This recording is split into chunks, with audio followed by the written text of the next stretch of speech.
to be here. You've had a bit of a skim read of the book. What are your first impressions?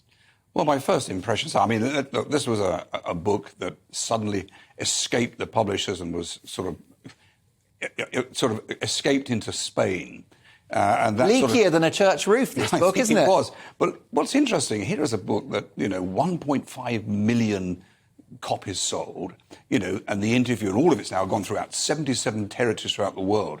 I mean, I don't think there's ever been a biography like it. Yeah. And so, yeah, and I've read it, as you said, as best I can. And there's a lot of history there about his military career, a lot about his mother, and a lot about his early life, etc., which is, readable. But of course, what everyone's picked up are the information about his time in Afghanistan. Yeah. The sort of salacious stories about him losing his virginity in a sort of pub car park near his father's house in Gloucestershire and so forth, which, really I think is sort of doesn't do him any service, but I think particularly as bad was, this notching up 25 kills in Afghanistan. Now, a lot of noted, royal sort of military personnel, both serving and retired, have made, serious comments about that. And I think that was a huge... And that would be a headache for you if he was in your care now, if you were his bodyguard today. You'd have a problem with that, wouldn't you? Well, I would have a problem. And the fact that he's made that statement, and in today's climate, we have people from the Taliban, making that. I mean, social media today is so worldwide, it's so instant, that does pose a threat, in my view. And, other security advisors have said exactly the same this week. And it's not just for him, it's for other members of the royal family and possibly other serving, and sort of retired officers of the military as well. Because it was quite a serious thing to sort of notch up your kills, as an army, in his case, an army officer, which has been condemned by colleagues and other senior military personnel. So I think that was a big mistake. But the point, Mark, here is that to write a book is one thing, but to suddenly not have somebody with some expertise to go through that copy with you and say, look, a great read, maybe, tell us about your life or whatever, but listen, this isn't a good idea. And are you sure you want to say that about your brother? You really want to air this washing publicly? And I think had that happened, maybe we'd have had a different story here. Yes, a duty of care to Harry himself, his family, and the wider public, due diligence, and essentially just, as you say, fact-checking a few things. You talked about his early years. You were there for many of his early years. Did you recognise what he wrote about as to have been the truth? I think there was a lot there that was truthful, but I mean, a lot that he didn't include in it. I mean, I think what was interesting, as two children, and two young boys, they had an extraordinary life together. They were blissfully unaware of the unhappiness of their respective parents, of course. But, they were privileged and, they had a good time. Harry was the joker of the pair of them and was, because of that, was very much more popular than his brother. And there was a sort of bit of sibling rivalry there. William was slightly jealous of his popularity, but up until that point, of course, it was a fairly normal background. They enjoyed holidays together with their mother. And I think what's interesting here is that he talks about the fact that his father didn't take too much interest when he was that young. But of course, the prince was, rather shrewd here because, although he found it difficult that his wife Diana at that time had the lion's share of their upbringing, he was quick to realise that actually, his children were happier with her than they were with him. So, I understand that, but I think that up until the point when he married Meghan, and let's not forget at that point, everyone in the entire world thought, what a great beginning now for, a remodelling of the monarchy, to have, this prince and his wife, a divorcee, an American, a woman of mixed race, so forth, whatever. It was what everything expected, what everything he wanted to move the monarchy into the 21st century. And then suddenly, almost immediately, it collapsed. Yeah. And now we have this biography, this book that really, I think, just sort of cements the end to this piece of magic. And then, of course, in the wider context, we're now looking at his father's coronation in May, and everyone talks about, will his son, be invited? I knew the Prince, the King, reasonably well when I worked with Diana. He's a very caring man. He's a very thoughtful man. And he found it very difficult, in that relationship with his wife for all the reasons we know.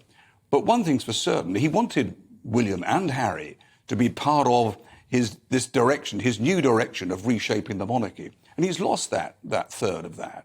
But whether Harry he won't uninvite Harry, will he? No, of course he won't. Of course he won't. And he won't strip Harry of his titles either. No, I don't think so, because Harry is a prince. He was born a prince, and therefore I think that's highly unlikely. His father will be disappointed with what's been said, as with his brother, as with all current members of the British royal family. But as we all know, and all the royal pundits keep saying the same, they never complain and they never explain. And as with all things today, this will fade away, not necessarily into oblivion, but the prince, or the king, as I would say, will find a way of moving forward. Yes, and I think actually keeping a respectful silence appears to be good for the profile of the king and the Prince and Princess of Wales, whose popularity is now through the roof, at least here in the UK. Well, it is. I mean, the king has been about in the last week, although despite dodging a few eggs that have been thrown at him, and William and Kate likewise. But, this is just unfortunate. It's a great shame. And how many, royal commentators and how many sort of people have looked at this and said, why on earth did you need to air this so publicly? You cannot air reconciliations, publicly. And there's one thing for certain. His father and his brother, would be willing to speak across the table, wherever that might be, to try and resolve these matters. It's in all of their interest, but it's particularly, in my view, in Harry's interest to do that, and indeed his wife, Meghan. Has he, in your estimation, because you know Harry well, has he been got at by Meghan Markle? Has he been brainwashed by this young woman? That's an interesting question, Mark. I'm not so certain I can give you... Is he under her spell? She's a very beautiful and intelligent young woman. Is he enthralled to her? Well, I think that, when you look at the wedding there, and the public events that followed, that event in Nottingham, the event in London, where, she, the consummate actress, the consummate performer publicly, you could see the look in Harry's eyes saying, hey, this is, look what I've got, it's amazing. But, where did it all fall apart? And the point is that that was a complete, that he didn't really appreciate and never really expected. Whether he's completely under her control, I mean, so many people say that she is. I can't say that in all honesty. It seems to me that something is not quite right with that relationship. Does he look himself to you, though, when you watch those interviews? Is that the Harry you knew? When I see the interviews, I look at the interviews that I've had on this week, he's quite confident, but then he's had quite a good teacher over the last 3 or 4 years. But, he's here now to tell his story, and there seems to be no deviation from that. He doesn't strike me as happy, though. I don't think he is. I mean, Harry, when you look at him up until the point of his marriage, was the Joker, the most popular member of the royal family, even more popular at that time than the late Her Majesty the Queen. Absolutely. And then suddenly his popularity and her popularity is plummeted to levels that I don't think anybody imagined would happen. Do you buy this idea that he was uncomfortable in the role of spare? Hence the name of his book, being the spare royal, that he would never become king. Did you have a sense, knowing him, that this was an awkward position to be put into, or do you think he enjoyed the role? I don't think that he had a problem with that. Why would he have a problem with that? It's a good gig, isn't it? Well, it's a great gig. But look, everyone said, well, they knew nothing about it. They knew exactly who they were. From day one. When I went there, Harry was 3, William was 5. They knew exactly who they were. Who wouldn't, travelling from one palace to another? Didn't William used to say, you wait till I'm king, to certain people when he was a very small child? Well, he may well have done, but of course the classic phrase was, and I remember travelling with both of them, down to Highgrove, their father's house in Gloucestershire one day. They'd already had a big spat before getting into the car. Diana was driving, and the late Olga Powell, the nanny, was refereeing this Barney that still continued in the car on the way down. I think halfway down the M4, Diana said, look, if you carry on, I'm going back. In a sort of parental, stop it.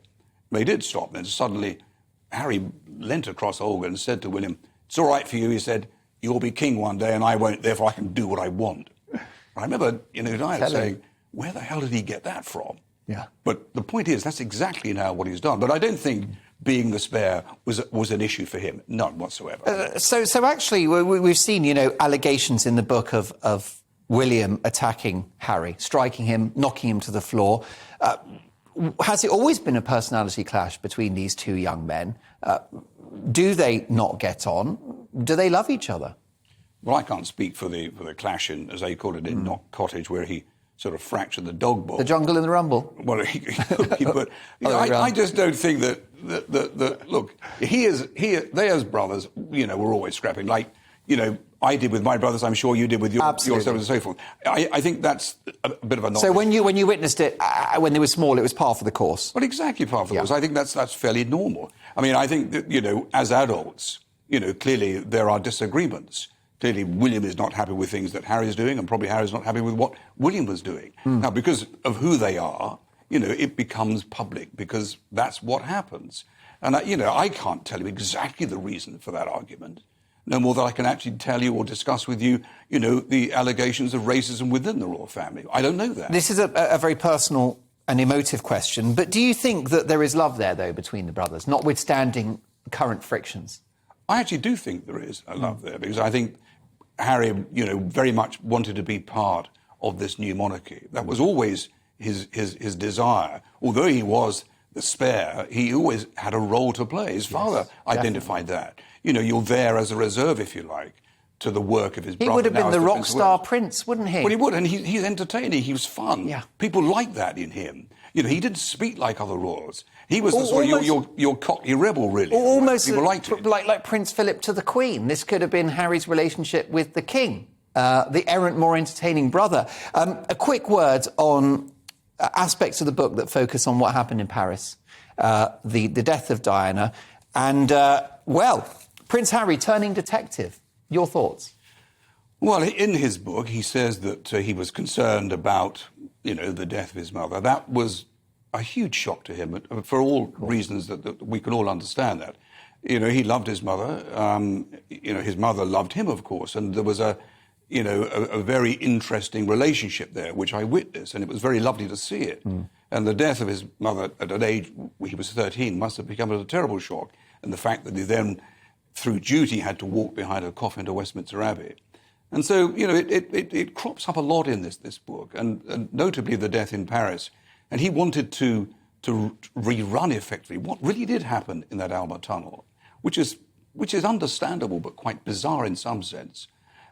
He, believes, adamantly that the press, the media killed her, which of course, they may well have been a contributory factor in a very small way, but there were significant reasons why, his mother died. And she died because of the incompetence of the protection team that wasn't from Scotland Yard, that were policing her at that particular time. But for him to experience that journey in the Alma Tunnel at speeds that he said was the same as when his mother was driving, he could find no real reason why, that car should have, collided with the 13th pillar. What he doesn't mention, of course, the actual driver of that car was nearly 3.5 times over the drink drive limit. Yeah. And that's all I can say, Mark. On your watch, Ken, Diana would be with us today. A privilege to have you in the studio. We know you've got lots of opinions on politics, on culture, and the economy, lots of other issues. So I believe you're going to accept an invitation to join us on the panel soon. That'd be great, Mark. All the other things that Ken Wharf thinks. Ken, thank you so much for helping us put a full stop on that sorry royal saga.